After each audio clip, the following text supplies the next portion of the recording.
Welcome to the Daily Devo. My name is Grant, and today we are talking about living as a child of light. My question for you is maybe not one that we've ever thought to answer, but I think maybe it could say a lot about who we are and how we impact the people around us. What is your reputation? What is it like to be on the other side of you? Would you want to be friends with you? Would you want to be married to you? Would you want to be would you want to work with you? Would you want to be your own child? Would you want to be your own parent? What is it like to be on the other side of you? What is your vibe? What's your reputation? What makes you you? When people look back on who you are and how you made people feel, what will they say? Because you've got people in your life when you look back and you can go, oh, I remember the warmth of my grandmother's house, or the intensity of that high school coach, or the demeanor that one professor that was a little too full of themselves had when they would walk into the classroom. People, they give off an energy, they give off a vibe, and it bounces off and ricochets off the people around us, and it has an impact on the places and the spaces that we live and work and do life. So my question is, what is your reputation? What are you known for? And would you be really happy if people were honest instead of the niceties that we tend to give when we ask difficult or uncomfortable questions? Well, this is what it says in Ephesians chapter 5 that we should consider, specifically verses 8 through 14. For you were once darkness, but now you are light in the Lord.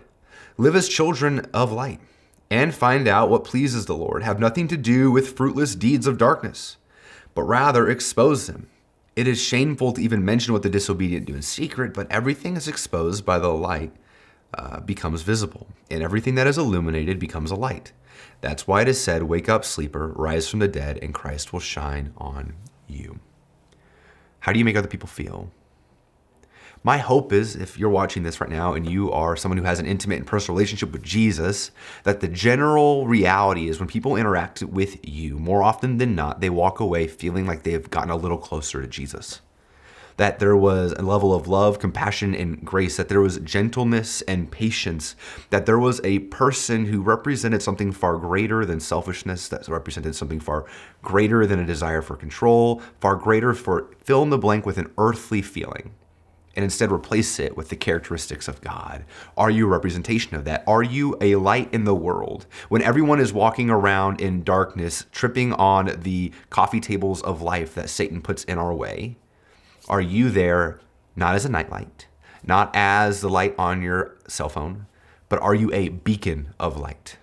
Like, are you the mag light of Christians? Are you the person that stands in the gap between the darkness of the world around you and the people that Jesus desperately wants to reach with a lantern outstretched saying, this is the way, follow me as I follow him?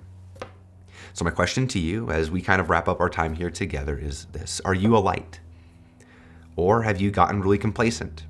Have you decided I can be a light in other places, but as for work, I just put my head down and I go? As for my home, it's difficult and it's stressful and it's hard, and so I just put my head down and I just go.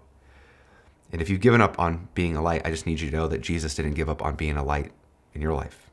So with that being said, would you go and be a light? Would you be a beacon of hope wherever you go? Thank you for watching the Daily Devo.